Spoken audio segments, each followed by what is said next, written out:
রাঁধুনি রসো থেকে আপনাদের সবাইকে স্বাগত। আবার আমি হাজির হয়ে গেছি আমার রেসিপি নিয়ে।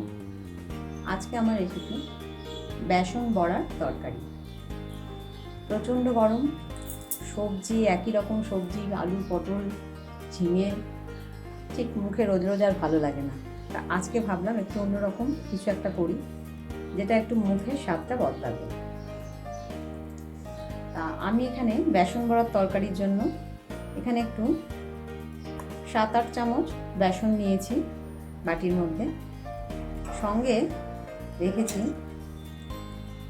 একটু 5 ফোড়ন, একটা গোটা শুকনো লঙ্কা 2 টুকরো করে রেখেছি, কয়েকটা কাঁচা লঙ্কা রেখেছি, ঘরে পাতা টক দই থেকে একটু দই নিয়ে নিয়েছি, আর এখানে রেখেছি জিরে গুঁড়ো, ধনে গুঁড়ো 1 চামচ করে, হলুদ গুঁড়ো, কাশ্মীরি লঙ্কার গুঁড়ো, আর সাদা তেল দিয়ে আমি এটা করছি।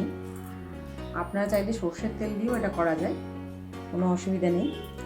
আর একটু কালো জিরে রেখেছি আর নুন রেখেছি। এই দিয়ে আমার তৈরি হয়ে যাবে এই রেসিপিটা। প্রথমে আমি যে বেসনটা আছে, বেসনটা একটু আমি মেখে নেব বড়া ভাজার জন্য। বেসনটা মাখার জন্য আমি এখানে একটু কালো জিরে দিয়ে দিলাম। এই যে কাঁচা লঙ্কাগুলো রেখেছিলাম, কাঁচা লঙ্কাগুলো একটু কুচি করে দিয়ে দিচ্ছি। এখানে 3 থেকে 4টে কাঁচা লঙ্কা আমি কুচি করে দিয়ে দিলাম। একটু হলুদ গুঁড়ো দিয়ে দিলাম, আর প্রয়োজন মতো একটু নুন দিয়ে দিলাম, সামান্য একটু কাশ্মীরি লঙ্কার গুঁড়ো দিয়ে দিলাম। আপনারা চাইলে এর মধ্যে একটু মিষ্টিও অ্যাড করতে পারেন, তা আমি মিষ্টিটা আর দিচ্ছি না। এবার এটা একটু জল দিয়ে দিয়ে বেসনটা আমি মেখে নেব।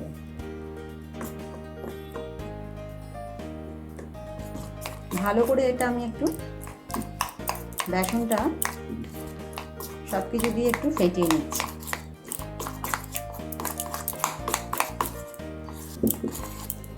দেখুন বেসনটা আমার ভালো করে ফেটানো হয়ে গেছে। একটা জিনিস আমি দেখাতে ভুলে গেছি, একটু হিং নিয়েছি আমি এখানে এভারেস্টের হিং একটু দিয়ে দিচ্ছি, হিঙের গুঁড়ো দিয়ে দিলাম, দিয়ে এটা ভালো করে ফেটিয়ে নিচ্ছি। কোনো খাওয়ার সোডা বা কিছুই কিন্তু আমি এতে অ্যাড করছি না, আপনারা চাইলে অ্যাড করতে পারেন। তবে এটা ভালো করে ফেটিয়ে নিলেই কিন্তু বড়াগুলো বেশ ভালোভাবে ফুলে ওঠে। বেসনটা আমার ভালো করে ফেটিয়ে এটা রেডি করা হয়ে গেছে। এবার আমি এটা থেকে একটু বড়া ভেজে নেব। আমি গ্যাসের উপর কড়া বসিয়ে দিয়েছি, দিয়ে বড়াগুলো ভাজার জন্য প্রয়োজন মতো তেল দিয়ে দিচ্ছি। তেলটা গরম হওয়ার জন্য ওয়েট করছি। দেখুন বড়াগুলোর জন্য খুব বেশি পাতলা ব্যাটার কিন্তু এটা হবে না, এই রকম একটু ব্যাটার হবে।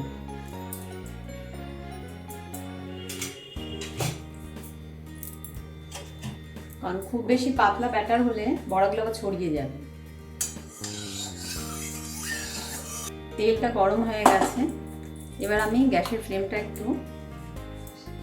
একদম লোতে করে দিলাম, দিয়ে আমি বড়াগুলো আর একবার একটু হাত দিয়ে এটা ফেটিয়ে নিয়েছি, নিয়ে বড়াগুলো ছেড়ে দিচ্ছি খুব ছোট্ট ছোট্ট করে।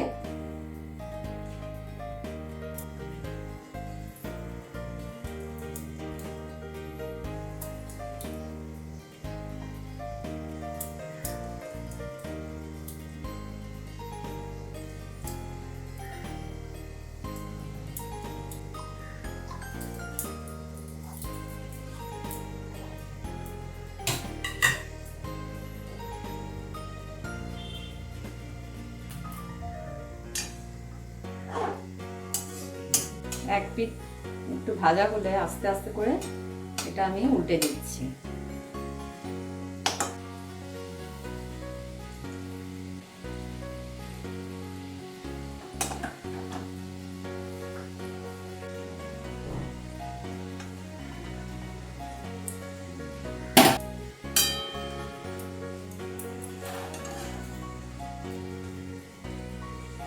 দেখুন বড়াগুলো একদম ফুলুরি যেরকম ভাজে সেই ফুলুরির মতো ভাজা হয়ে গেছে।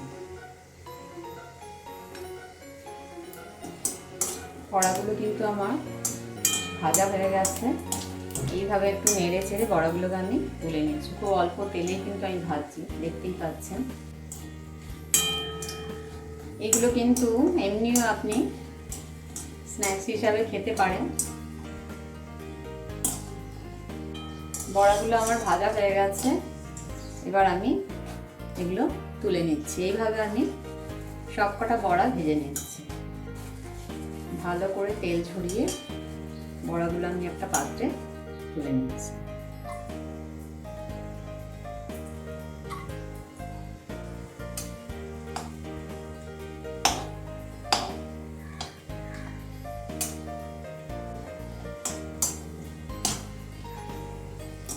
গ্যাসের ফ্লেমটা লোতে করেই কিন্তু আমি বড়াগুলো ভেজে নিচ্ছি।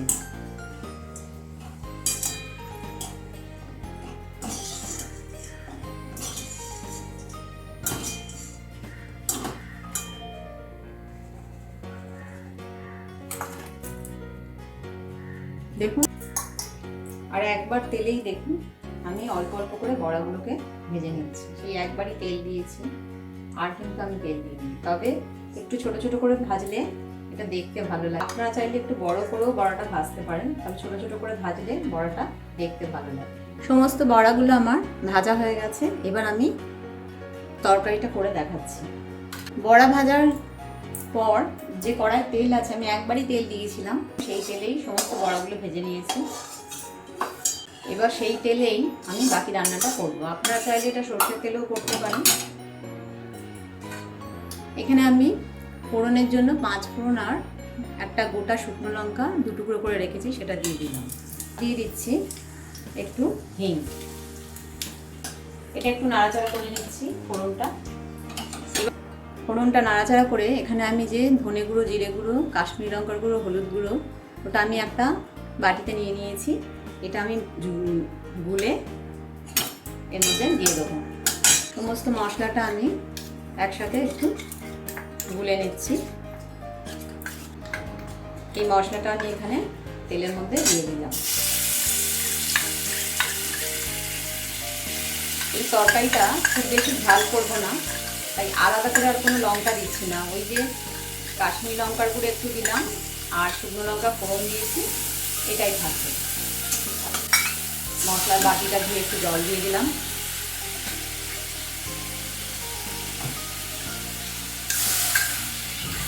মশলাটা এবার ভালো করে একটু তেলের মধ্যে নেড়ে নিচ্ছি। তেলের মধ্যে মশলাটা নাড়তে নাড়তে আমি 2-4 দানা চিনি দিয়ে দিচ্ছি। এমনি কিন্তু আমি কোনো চিনি ইউজ করিনি, সামান্য একটু চিনি আমি দিয়ে দিলাম। প্রয়োজন মতো একটু নুন দিয়ে দিচ্ছি। আপনারা চিনিটা অ্যাভয়েড করতে চাইলে করতে পারেন, কোনো অসুবিধা নেই। ভালো করে মশলাটা আমি একটু কষিয়ে নিচ্ছি। আর এদিকে ঘরে পাতা দই থেকে একটু দই নিয়েছিলাম, সেই দইটা একটু ভালো করে ফেটিয়ে নিচ্ছি। দইটা আমি দিয়ে দিলাম, খুবই সামান্য দিলাম, কারণ খুব বেশি আবার টক হয়ে গেলে একটা খেতে ভালো লাগবে না।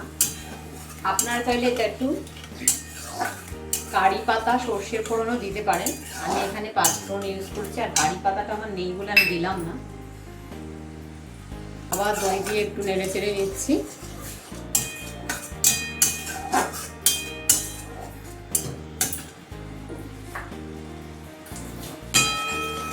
মশলাটা আমার কষানো হয়ে গেছে, এবার আমি এতে পরিমাণ মতো একটু জল দিয়ে দিচ্ছি।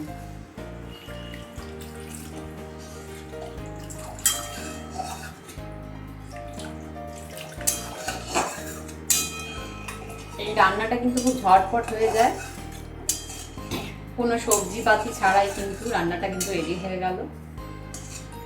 আপনারা চাইলে এতে একটু আলু অ্যাড করতে পারেন ছোট ছোট করে কেটে, সেক্ষেত্রে আলুটা একটু ভেজে নিতে হবে, খারাপ লাগবে না আলু দিলেও। ফ্লেমটা একদম লোতে ছিল, একটু সামান্য একটু এটা বাড়িয়ে দিলাম। দেখুন ঝোলটা ফুটে উঠেছে, এবার আমি এতে দিয়ে দিচ্ছি ভেজে রাখা বড়াগুলো। বড়াগুলো দিয়ে কিন্তু এবার আমি গ্যাসের ফ্লেমটা আবার লোতে করে দিলাম। বড়াগুলো কিন্তু দেখুন ভাজার পর কিরকম ফুলে উঠেছে, দেখতেই পাচ্ছেন। আর এটা কিন্তু খুব নরমও হয়, আর এটা এমনিও খাওয়া যায়। দেখুন দেখুন আমি খুন্তির কোনা দিয়ে দেখুন এটা ভেঙে দেখিয়ে দিলাম কিরকম নরম হয়েছে। বড়াগুলো দিয়ে আমি এটা একটু ঢাকা দিয়ে দিচ্ছি।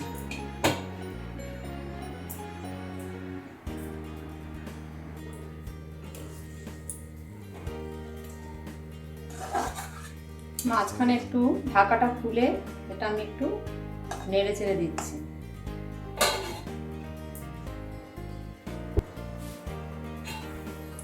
1 মিনিট পর আমি ঢাকাটা খুলে নিলাম। বেসন বড়ার তরকারি কিন্তু আমার হয়ে গেছে। আমি গ্যাসের ফ্লেমটা অফ করে দিলাম। এইটুকু ঝোল রাখলাম কারণ ঝোলটা আবার একটু পরে একটু টেনে নেব। এটা বেসন বড়ার ঝোলও বলা যেতে পারে, আপনারা যা খুশি নাম দেবেন। দেখুন বড়াগুলো কিরকম ঝোলের মধ্যে ফুলে উঠেছে। এবার আমি এটা নামিয়ে নিচ্ছি। হয়ে গেল আমার বেসন বড়ার ঝোল। এটা কিন্তু ভীষণই ভালো হয় খেতে, আর এই ঝটপট তৈরি হয়ে যায়। এতে রুটি দিয়ে খেতেও কিন্তু ভালো লাগে। বেসন বড়ার তরকারি বা ঝোল এটা আমার তৈরি হয়ে গেছে। আমি এখানে সার্ভ করে দিয়েছি। এটা একটু টক ঝাল মিষ্টি এরকম একটু স্বাদ হয়। আপনারা অবশ্যই কারি পাতাটা ইউজ করতে পারেন, কারণ আমার নেই বলে আমি আজকে দিতে পারিনি। আর একটা নিরামিষ তরকারি, নিরামিষ দিলে আপনারা বানিয়ে খেতেও পারবেন। আর বড়াগুলো দেখুন প্রচণ্ড নরম হয়। দেখুন এই দেখুন ঝট করে কেটে যাচ্ছে, ভীষণ নরম হয় আর খেতে কিন্তু খুব ভালো হয়। আমি এটা একটু ঝোলঝোলি রেখেছি, আপনারা চাইলে এটা আরও একটু মাখা করতে পারেন। এটা কিন্তু খুব ঝটপট তৈরি হয়ে যায়, আর খুব বেশি ইনগ্রিডিয়েন্টস কিছুই লাগে না, দেখতেই পেলেন মশলাপাতি বিশেষ কিছুই নয়। একবার এইভাবে বাড়িতে ট্রাই করে দেখতে পারেন। যদি ভালো লেগে থাকে রান্নাটিকে লাইক ও শেয়ার করার অনুরোধ রইল। নতুন বন্ধুদের আমার সাবস্ক্রাইব করার অনুরোধ রইল। পাশে থেকে বেল আইকনটা অবশ্যই প্রেস করবেন, তাহলে আমার নতুন রান্নার আপডেটগুলো সহজেই পৌঁছে যাবে। সুস্থ থাকবেন, ভালো থাকবেন, ধন্যবাদ।